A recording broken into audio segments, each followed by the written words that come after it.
यहाँ पर देखने को मिली। बाजार का मार्केट कैप लगभग आज 260 करोड़ लाख करोड़ रुपए के आसपास यहाँ पर देखने को मिला। निफ्टी की अगर बात की जाए तो निफ्टी अभी फिलहाल यहाँ 17,283 के आसपास हरे निशान में आज ट्रेड करता हुआ नजर आ रहा है, यानी कि लगातार आज दूसरे दिन बाजार का मूड बढ़त बनाता हुआ यहाँ पर दिखाई दे रहा है। हालांकि इससे पहले हमने देखा था कि बाजार जो है सुबह की शुरुआत जो है, बाजार की सुबह की शुरुआत यहाँ पर तेजी के साथ और वो तेजी क्लोजिंग टाइम तक जो है गायब होती हुई नजर आई थी। लेकिन आज जो है एक बार फिर से बाजार जो है किस तरीके का नजर आ रहा है इस पर भी चर्चा कर लेते हैं। और फिलहाल की कंडीशन में जो है मार्केट का हाल आपने जाना। सबसे पहले सीधा रुख करते हैं शीतल मैम के साथ, हमारा जो है अभी मुझे बताया जा रहा है वो हमारे साथ जुड़ रही हैं, उनसे सीधा डिस्कशन शुरुआत करते हैं, प्रोग्राम की शुरुआत करते हैं। शीतल जी को यहाँ पर, शीतल मैम आपका स्वागत है टीवी 100 के closing live edition. Very good morning sir. जी मैम, मैं आपसे जानना चाहता हूं कि किस तरीके का मार्केट आपको दिखाई दे रहा है, क्योंकि लगातार 2 दिन से यहाँ पर तेजी मूड में, यहाँ तेज के मूड में जो है यहाँ पर दिखाई दे रहा है बाजार। उसको लेकर क्या कुछ पॉइंट ऑफ व्यू से कौन सी रणनीति आप आज के लिए देने वाले हैं? यस सर, ओवरऑल आज ओपेक प्लस की मीटिंग थी। क्रूड ऑयल बहुत मायने रखता है और crude oil US dollar 71 point प्रति लीटर डॉलर के हिसाब से हमने देखा है। बॉन्ड यील्ड का रेट भी कहीं ना कहीं हम लोग देख रहे हैं थोड़ा सा कम होते हुए हमने देखा है। जैसे हम लोग इस हफ्ते तीसरी बार मैं आपसे बात कर रही हूँ, 1.49 अभी के लिए है। बट हाँ, ये थोड़ा सा मतलब लाइक इसके ऊपर अगर हम लोग थोड़ी गहराई से बात करें तो यूएसए के जो मिस्टर पाउले है उन्होंने बता दिया कि यूएसए में महंगाई तो बढ़ रही है, तो अगर महंगाई बढ़ेगी तो बॉन्ड्स का जो टेपरिंग का रेट है या फिर जो खरीदारी का इंटरेस्ट है वो बढ़ाया जाएगा। अगर बॉन्ड बढ़ेगा तो मार्केट के लिए थोड़ी सी एक दिक्कत बढ़ सकती है। मतलब इन्वेस्टमेंट लोग स्टॉक्स में से निकाल के अगर बॉन्ड में डालते हैं तो डेफिनेटली बिकवाली का प्रेशर हम लोग देख सकते हैं। सो थोड़ा संभल के रहना बहुत जरूरी है। बिक्स आप लोगों को पता है 20.11 और पीसीआर रेशियो भी कम होते हुए हमने देखा है। कल का पीसीआर रेशियो देखोगे तो 1.43 था और तभी आज का पीसीआर रेशियो देखोगे तो 0.89 है। तो अगर कम हो रहा है तो यस, कहीं ना कहीं प्रॉफिट बुकिंग का जोन बढ़ते हुए हम लोग यहाँ पे बोल सकते हैं। जीडीपी के आंकड़े ऑलरेडी आपका डिस्कशन हो ही चुका होगा, फिर भी मैं अपने फंडामेंटल रिसर्च के हिसाब से आपको बताना चाहूंगी। 8.4% जीडीपी का आंकड़ा हमने देखा है। वही ईयर टू ईयर वाई जो हमने देखा है वो -7.4% था। FY23 के लिए 7.5 रहने का अनुमान लगाया जा रहा है। अनुमान बहुत जरूरी होता है। और नवंबर में जो पीएमआई के आंकड़े आए वो थे 57.6, जो कि अक्टूबर में था 55.9। तो ये सारी चीजें आज मार्केट में तेजी बनाए रखने के लिए बहुत ज्यादा पावरफुल, हम लोग यहाँ पे बोल सकते हैं कि बहुत ज्यादा पावरफुल यहाँ पे ये सारे आंकड़े रहे हैं।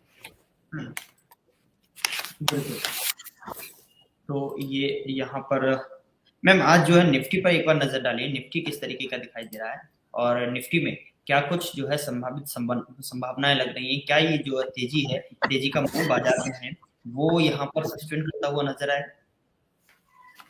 ये सभी के लिए देखोगे तो बहुत अच्छी तेजी निफ्टी ने बताई है। और आपको अगर पता होगा तो एफएनओ में नए स्टॉक्स भी ऐड हुए हैं। जब एफएनओ में नए स्टॉक्स ऐड हो जाते हैं तो डेफिनेटली अभी टोटल स्टॉक जो एफएनओ के हैं वो 199 हो चुके हैं। उसके पहले थोड़े से कम थे। तो डेफिनेटली इन सब का एवरेज निकाल के निफ्टी में अप मूव और डाउन मूव हम लोग देखेंगे।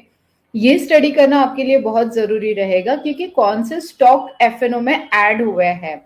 एफएनओ में नए जो स्टॉक ऐड हुए हैं वो है एग्रीकल्चर के, जो हम लोग उसे बोलते हैं ना कि केमिकल्स। अब मराठी में अगर मैं बोलूंगी तो उसका वर्ड अलग रहेगा, बट हिंदी में मेरे लिए थोड़ा डिफिकल्ट है। बट यस, केमिकल्स जो हम लोग पौधों को देते हैं, जो पौधों का खाना पीना हम लोग प्रोटीन्स देते हैं ना, सो उसके स्टॉक्स मार्केट में एफएनओ में ऐड हुआ है। और साथ में पेपर स्टॉक एफएनओ में ऐड हुआ है। तो हमने 2 दिन से देखा है पेपर स्टॉक और केमिकल स्टॉक, एग्रीकल्चर स्टॉक पे थोड़ी सी तेजी देखी है। वही तेजी बढ़ाई जा रही है निफ्टी के लिए। ये जानना बहुत जरूरी है कि आपको कौन से स्टॉक निफ्टी को सपोर्ट कर रहे हैं। यस, निफ्टी का लास्ट वीक ही आपको याद होगा गौरव सर, तो मैंने आपको टारगेट दिया था 17,300, 17,400 और 17,600। पहले दो टारगेट हमारे अचीव हो गया, अगला टारगेट 17,600 रहेगा और नीचे के लिए डेफिनेटली 17,200, 17,000 का टारगेट हमारा रहेगा। बिल्कुल। तो निफ्टी पर चर्चा यहाँ पर होती है और निफ्टी के बाद बैंक निफ्टी भी जरा स्क्रीन पर लगाई। 36,424 रुपए के आसपास ट्रेड करता हुआ है।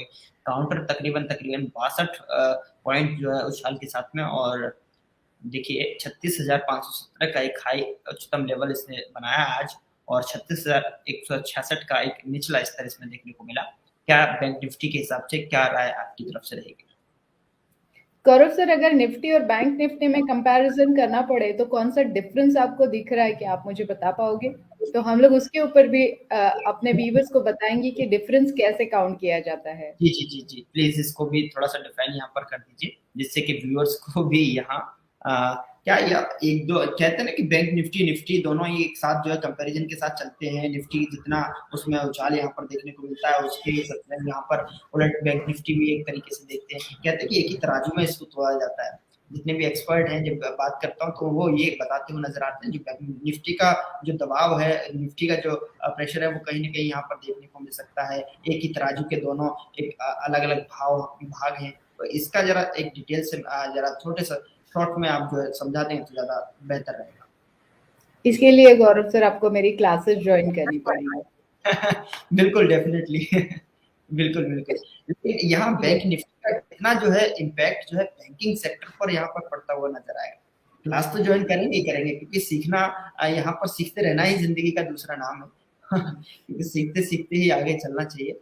एक एक कहते हैं बाजार में तो अगर आपका एक एक कदम जो है फूक फूक के बड़ा रखना पड़ता है, जैसी पहले की स्थिति अभी देखने को मिल रही है लगातार कुछ इवेंट्स की वजह से भी।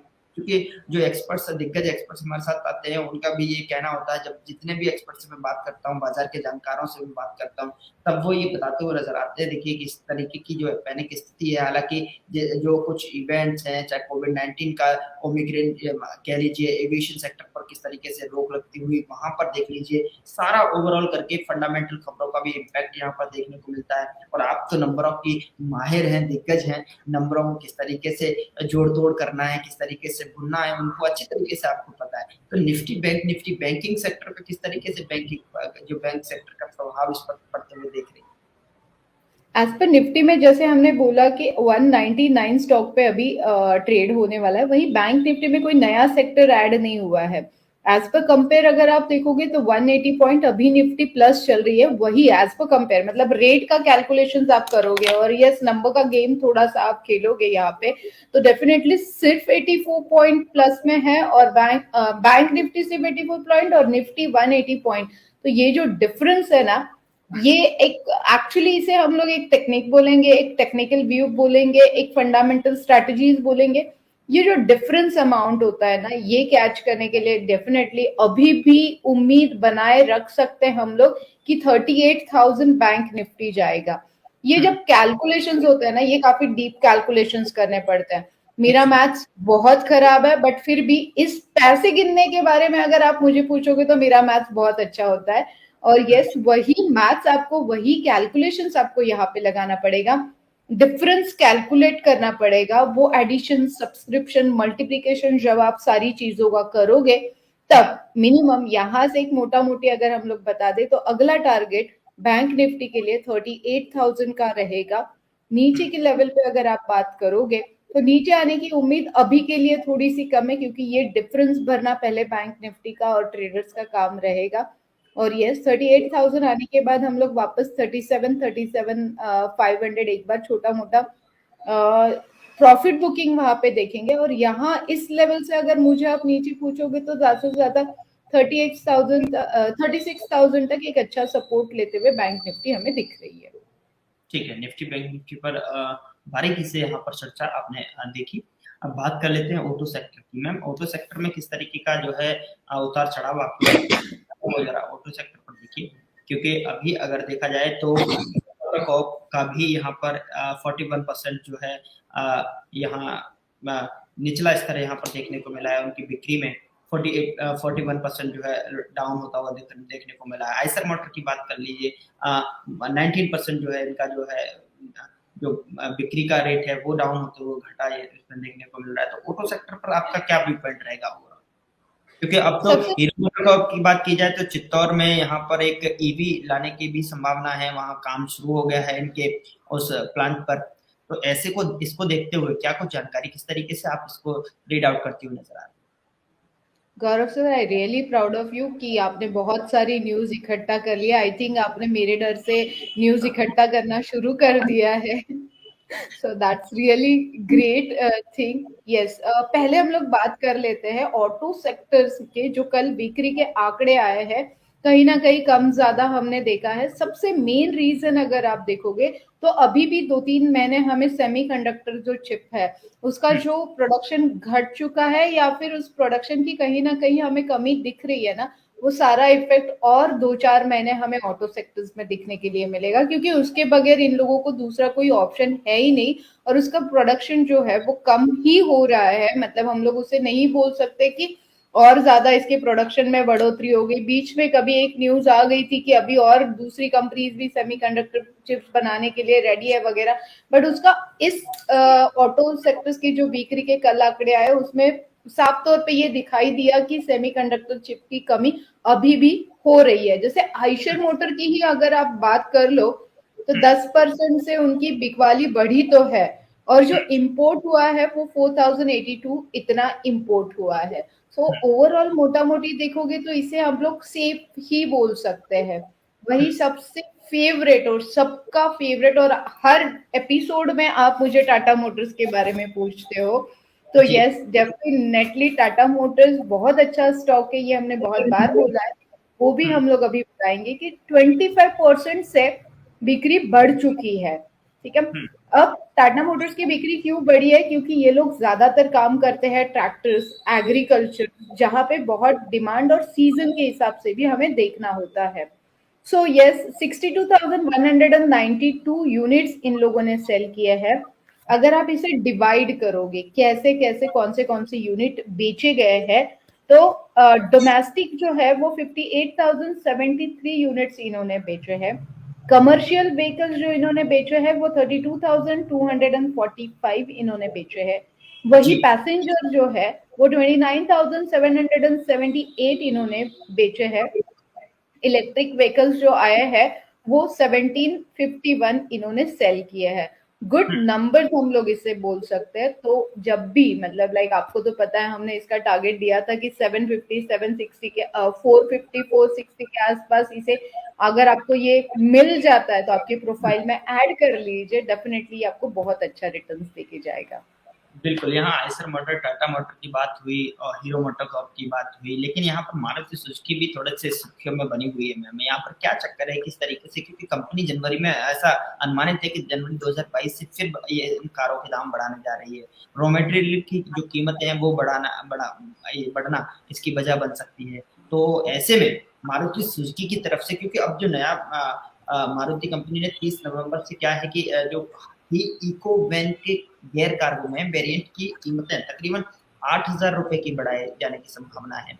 क्योंकि अब जो है मारुति सुजुकी का इस तरीके से जो रेट में वृद्धि करना और जो है इसके काउंटर पर किस तरीके से स्पेसिफिक यहाँ प्रभाव डालता हुआ नजर आएगा। क्योंकि ऑटो सेक्टर से तमाम बड़ी खबरें हैं जो कि सुर्खियों में रह रही हैं, जिसकी वजह से चाहे वह और अब मारुति की बात करें, हीरो मोटोकॉर्प की बात हुई, यहाँ पर टाटा मोटर की बात हुई, और ऐसे तमाम जो अब जो है ईवी का दौर शुरू हो गया है मारुति सुजुकी में। अब क्या है, डुअल एयरबैग्स भी जी, कंपनी ने 8,000 रुपए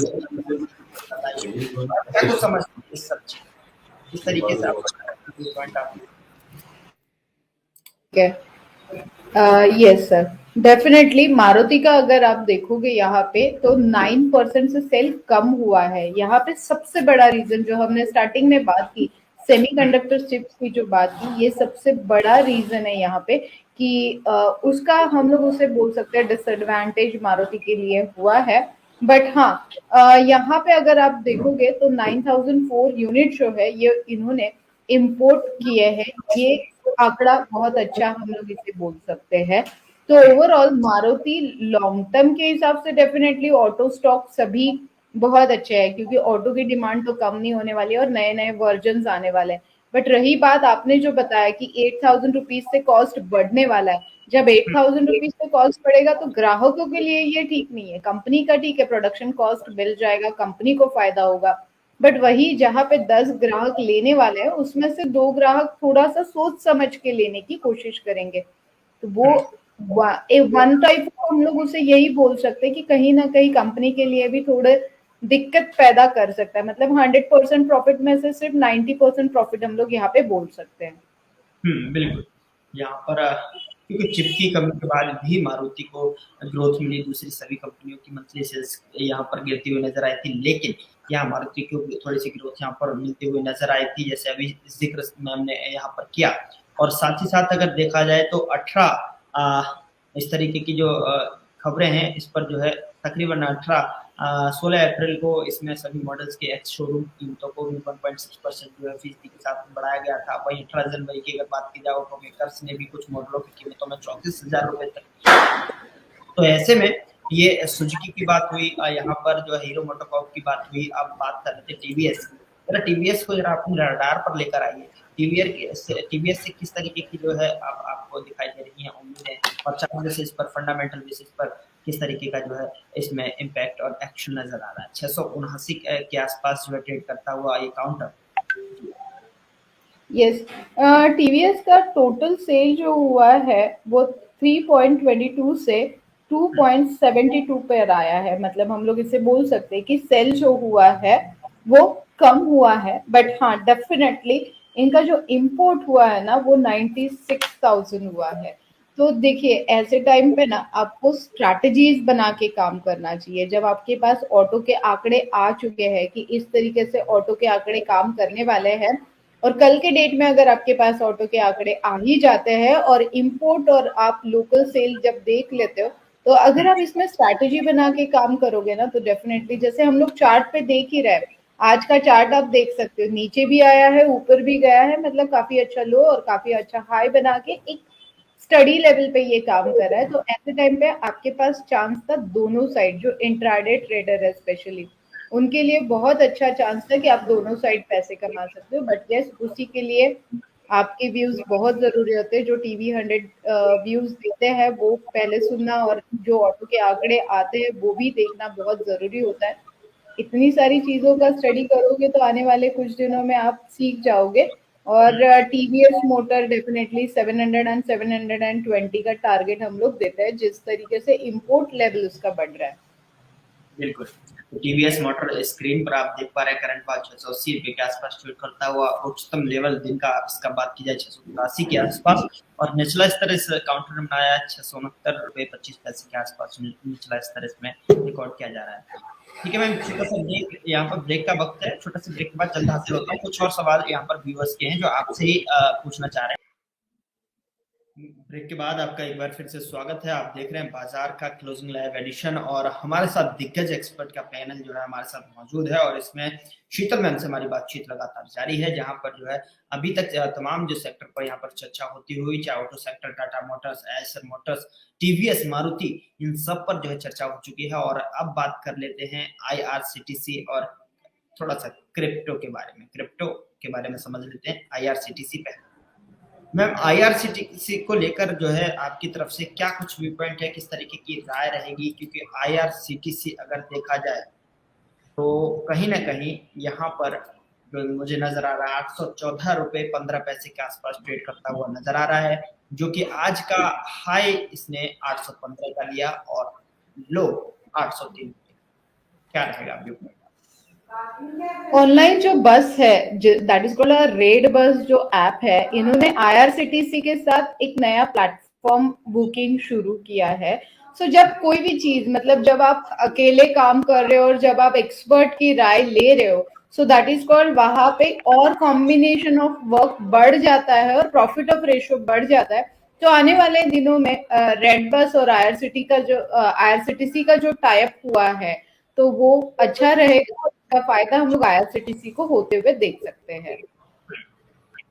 बिल्कुल। तो IRCTC पर व्यू पॉइंट आपने देखा, और क्रिप्टो को लेकर के जो लगातार खबरों में लगातार क्रिप्टो है, तो ऐसे में क्रिप्टो को लेकर आप क्या कहना चाहेंगे? क्योंकि अभी तक तो जो है विधेयक लाने की संभावना है, क्योंकि इससे पूर्णतः संपत्ति के रूप में यहाँ दर्जा न देने की तरफ जो है अग्रसर सरकार यहाँ पर दिखाई दे रही है। तो आपकी तरफ से क्या कुछ इस पर जो है टिप्पणी है, क्रिप्टो किस तरीके से यहाँ पर हमारे सामने हो सकती है? यस, अगर क्रिप्टो के लिए गौरव सर, अगर आप मुझे पूछोगे तो जो फाइनेंस मिनिस्टर है उन्होंने अभी के लिए पूरा बंदी लाने के लिए नहीं बोला गया है, मतलब छोटा मोटा काम अभी भी शुरू रहेगा। पूरी बंदी लाने का जो थिंग उन्होंने किया था, जो विचार उन्होंने किया था, वो अभी के लिए उन्होंने थोड़ी देर के लिए रोक दिया गया है। ये क्रिप्टो वालों के लिए बहुत अच्छी न्यूज है कि आप अभी भी थोड़ा, जहां पे 100% रोक लाने वाले थे वहां पे हो सकता है 30-70% के बीच में कहीं ना कहीं रोक लाई जाएगी।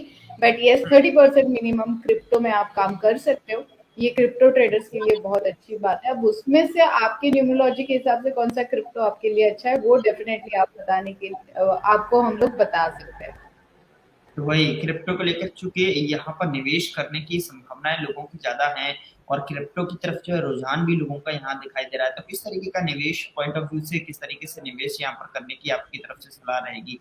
क्योंकि अगर देखा जाए इसमें, तो कहीं ना कहीं जो अगर आसान भाषा में ये समझें कि क्रिप्टो में किस तरीके का जो निवेश है वो किस तरीके से, क्योंकि एक नया फाइनेंशियल प्रोडक्ट बाजार में है ये क्रिप्टो के नाम से, लोगों का नया एक प्रोडक्ट में निवेश करना, अच्छा रिटर्न इसमें इस तरीके से देखने को मिल सकता है। तो फिर आप किस तरीके से हमारे जो व्यूअर्स हैं उनको सलाह देंगे कि कैसे जो है निवेश यहाँ पर उचित रहेगा?